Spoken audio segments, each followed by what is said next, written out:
my clothes off. I look over to this man asking for help, and I literally mouth the word help. And we lock eyes. And he looks away. I'm like, okay, there's still 2 more men in the room.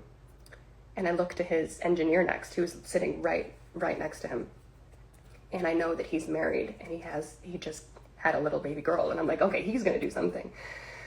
And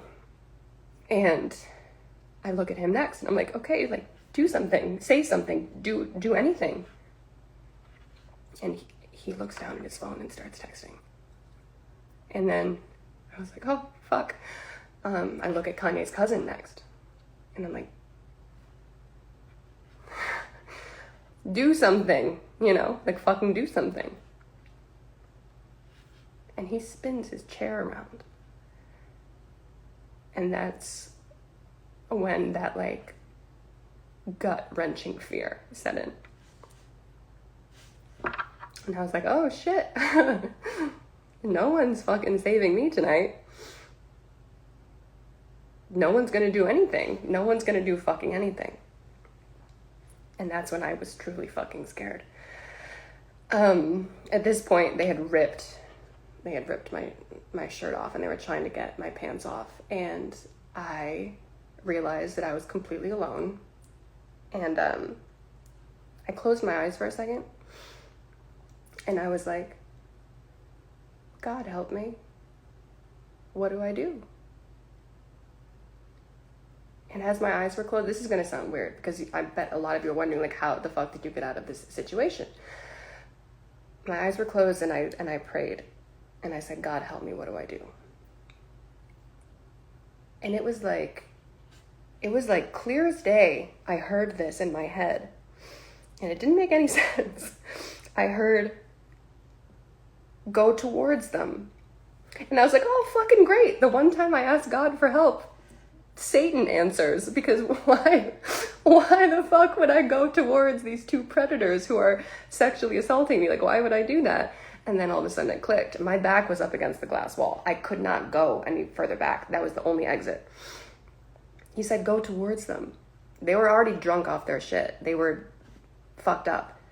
So I lunged forward. I stepped forward. And it like threw them off balance. Like they were like, oh, and like they stepped back at least 1.5 feet. And the moment that they did, I reached behind my back, I pulled the door, and I slipped out, grabbing my clothes.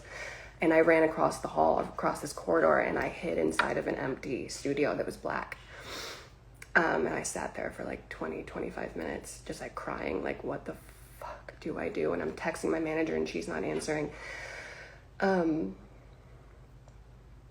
eventually, I don't think I'm supposed to say this next part because it could hurt her case, but basically, everything she fucking said is true, basically.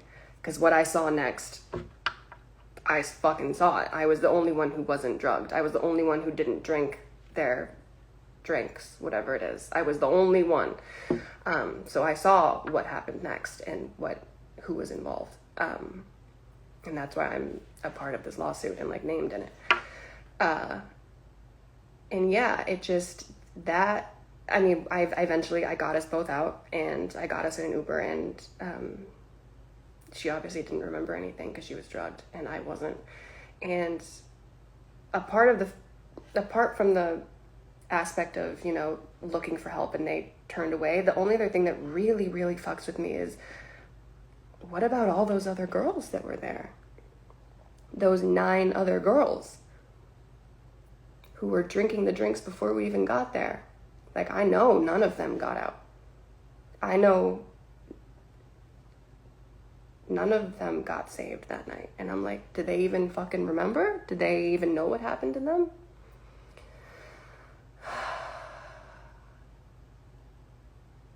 Moral of the fucking story, stay out of the industry. If you have daughters, make sure to tell them that they're idols they should never meet, and should never fucking go to the studio with anyone, even if you're invited there as an artist, unless you have a bodyguard with you. I thought I'd feel better after telling that story, but I really don't.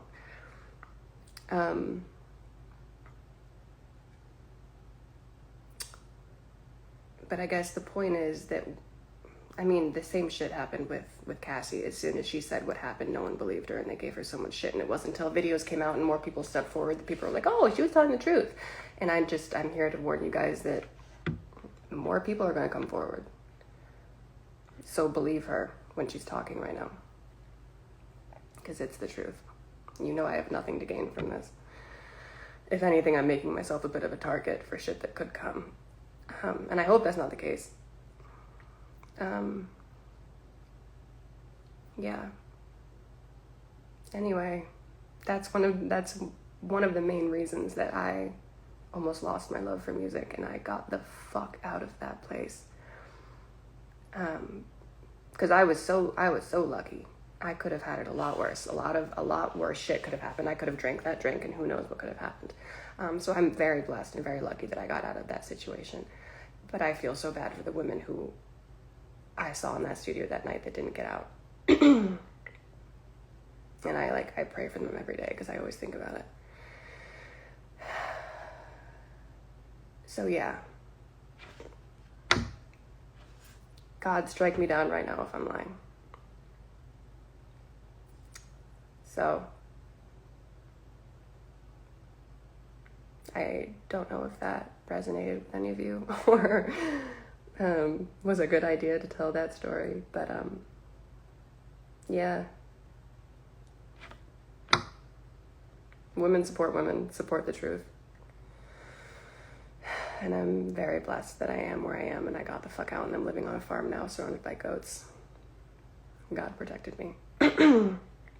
But anyway, that was the G-rated story, and I'm not ever gonna tell anyone the other story because it wouldn't do anyone any good. But yeah, I hope you guys got something out of that. I hope all these fucking men go down for what they've done.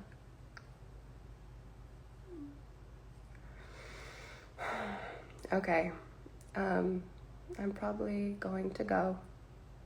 Because I don't think I should read these questions. It's probably gonna make me upset. But yeah. Thank you for listening. I love you guys. The nice ones.